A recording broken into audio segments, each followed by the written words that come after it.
السلام علیکم، میں ہوں ڈاکٹر نذیر صدیقی اور آپ دیکھ رہے ہیں میرا یوٹیوب اور فیس بک چینل۔ ناظرین کرام، آپ جانتے ہیں کہ پاکستان میں اس وقت امریکی دھمکی کو لے کر ایک خاص قسم کا ماحول بنا ہوا ہے۔ اس حوالے سے پہلے بھی جب عمران خان پرائم منسٹر تھے، نیشنل سیکیورٹی کمیٹی یا NSC کا ایک اجلاس ہوا تھا، جس میں اس خط کو لے کر نہ صرف اس کی زبان پر اعتراض کیا گیا تھا بلکہ اس کا جو کنٹینٹ تھا اس حوالے سے بھی امریکہ سے احتجاج کیا گیا تھا۔ اور پھر یہ عمران خان کی حکومت عدم اعتماد کی شکل میں چلی گئی اور اس کا خدشہ پہلے بھی ظاہر کیا جا رہا تھا، کیونکہ امریکہ نے اس قسم کی دھمکی دی تھی کہ اگر عمران خان کی حکومت عدم اعتماد کے نتیجے میں چلی گئی تو پھر تو معاف کیا جا سکتا ہے پاکستان کو، اگر نہ گئی تو پھر پاکستان کو بہت ساری جو ہے نا پریشانیاں اور مشکلات بھگتنی پڑیں گی۔ اب نئی حکومت جو ہے وہ پاکستان میں وجود میں آ چکی ہے، جو ماضی کی اپوزیشن تھی اور اب جو ہے وہ اس وقت حزب اقتدار میں ہے۔ تو کل پھر اس نیشنل سیکیورٹی کمیٹی کا دوبارہ اجلاس بلایا گیا ہے، اور اس کی خاص بات یہ تھی کہ اس میں جو عسکری قیادت تو وہی تھی جو عمران خان کے وقت تھی جب اس کونسل کمیٹی کا اجلاس ہوا تھا، لیکن ظاہر ہے اس میں سویلین قیادت ماضی کی اپوزیشن اور آج کی اقتدار والی پارٹی تھی۔ لیکن اس میں جو اسد مجید صاحب ہیں، جو اس وقت سفیر تھے امریکہ میں پاکستان کے، ان کو بھی بلایا گیا تھا، اور خبریں یہ آ رہی تھیں کہ انہیں پریشرائز کیا جا رہا ہے کہ وہ اپنے موقع سے جو ہے نا وہ پیچھے ہٹ جائیں۔ بہرحال انہوں نے جو بریفنگ دی اس میں وہ اپنے اس موقع پر قائم رہے جو انہوں نے خط کی صورت میں پاکستان کی وزارت خارجہ کو بھیجا تھا۔ جو اس کمیونیکے یا جو اعلامیہ جاری کیا گیا ہے نیشنل سیکیورٹی کمیٹی کے میٹنگ کے اینڈ پہ، اس میں ایک تو یہ اہم ترین بات یہ ہے کہ وہ جو پہلا اجلاس تھا جو عمران خان کی جو لیڈرشپ میں یا قیادت میں ہوا تھا، اسے انڈورس کیا گیا ہے، یعنی امریکہ سے کہا گیا ہے کہ جو زبان ہے وہ درست نہیں ہے، اور یہ تھریٹ دھمکی اور اس سے احتجاج اور صفاتی ذرائع محاذ پر اس سے احتجاج کیا بھی گیا تھا، تو اس کو تو ایک انڈورس کیا گیا، ری افرم کیا گیا ہے۔ لیکن اس میں دو باتیں کی گئی ہیں۔ ایک تو پہلے بھی چل رہی تھی، DGISPR نے کہا تھا کہ اس میں کسی قسم کی کوئی سازش نہیں ہے اس خط میں۔ دوسری جو نئی اہم ترین بات اس میں ایک فقرہ شامل کیا گیا ہے اس اعلامیہ میں، وہ یہ ہے کہ ہماری پرائم ایجنسی مینز یہ ہے کہ ہماری ISI اس نے تحقیق کی ہے اور اسے بھی کوئی سازش اس میں نہیں ملی۔ تو یہ ایک نئی بات ہے۔ تو اس پہ بہت سارے لوگ سوال اپنی طرف سے اٹھا رہے ہیں کہ یہ ISI نے کب تحقیق کی، کس کے حکم پر کی، اور اس میں کن لوگوں سے سوال جواب کیے گئے، اور اس کی ریکارڈ موجود ہے یا نہیں، یہ تو پھر آنے والا وقت بتائے گا۔ بہرحال یہ بات طے ہے کہ ماضی کی اپوزیشن اور آج کا حزب اقتدار کا جو ایک الائنس ہے، یہ پہلے یہ کہتے تھے کہ اس قسم کا کوئی خط ہی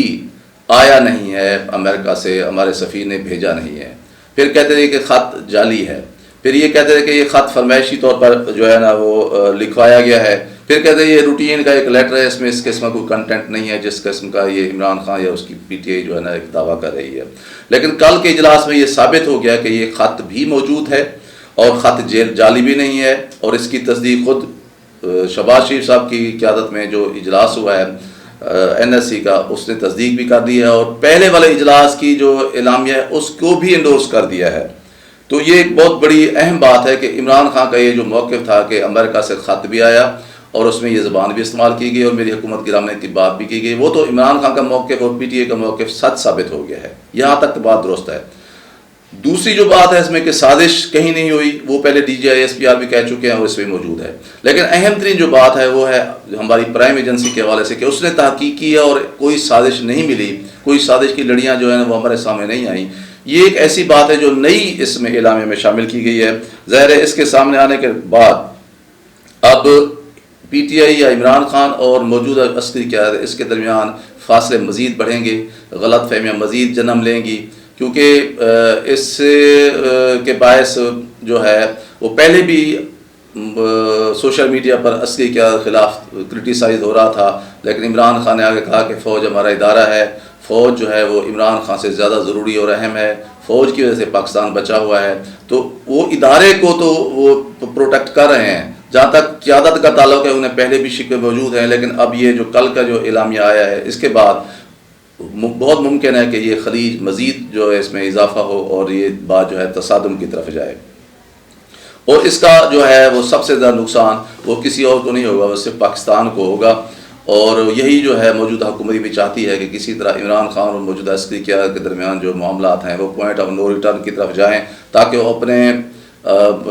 سوچ کے مطابق اگلے 1.5 سال تک حکومت کر سکیں اور فوری طور پر الیکشن نہ کروائیں، کیونکہ اس وقت عمران خان کی جو پاپولیٹی کا لیول ہے بہت زیادہ ہے، اور اپوزیشن اور مختلف حلقوں کے توقعات کے بالکل برعکس ہے۔ اور یہ بھی بہت ممکن ہے کہ ایک ایسا وقت بھی آ جائے کہ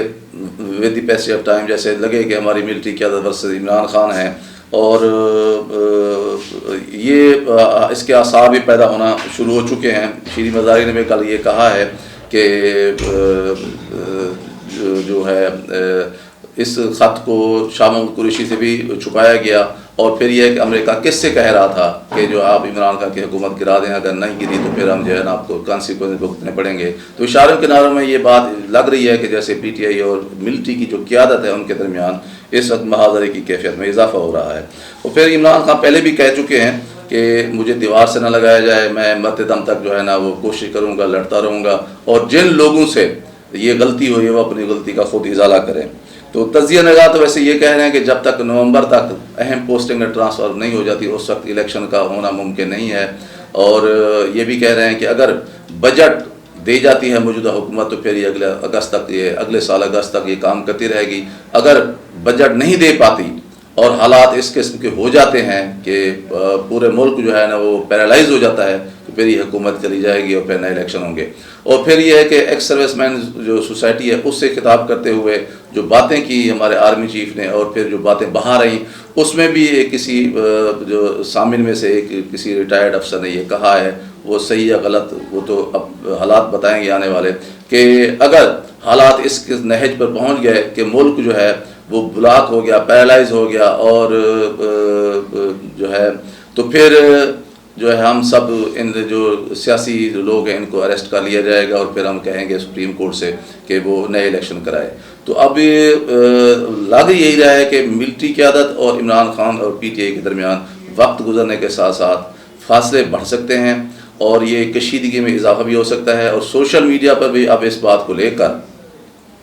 ایک نیا طوفان پیدا ہو سکتا ہے۔ بہرحال یہ یہاں تک تو بات درست ہے کہ عمران خان کا جو موقف تھا کہ خط ہے، خط کے اندر یہ زبان استعمال کی گئی ہے میری حکومت گرانے کی، ایک مداخلت کی گئی ہے، مداخلت کو تو اب بھی کل تسلیم کر لیا گیا ہے۔ سازش کے حوالے تک وہ یہ ہے کہ بھی اس سے انکار کیا گیا ہے، اور اب اس کی گواہی جو ہے وہ ہماری پرائم ایجنسی کی طرف سے دلوا دی گئی ہے۔ اب دیکھنا یہ ہے کہ اس کا نتیجہ کیا نکلتا ہے، لیکن ایک بات طے ہے جو کچھ بھی ہو رہا ہے اس کا سب سے زیادہ جو لوزر ہے وہ ہمارا پاکستان ہے، اس کو نقصان ہو رہا ہے۔ ہماری جو ہے معیشت ہے وہ نیچے جا رہی ہے، ڈالر اوپر بڑھ رہا ہے، روپے کی قدر کم ہو رہی ہے، ہمارے فارن ریزروز کم ہو رہے ہیں، مہنگائی بڑھ رہی ہے۔ اب پیٹرول کی قیمتیں اگر بڑھتی ہیں تو اس سے لوگوں کی زندگی مزید مشکلات کا شکار ہو جائے گی۔ تو ایک بے یقینی کی سی کیفیت ہے پاکستان میں۔ ہمیں سب کو مل جل کر دعا کرنی چاہیے کہ رمضان شریف کے دنوں میں مورد وجود میں پاکستان کو اللہ تبارک و تعالی ہر قسم کی مصیبتوں اور مشکلات سے محفوظ فرمائے، آمین۔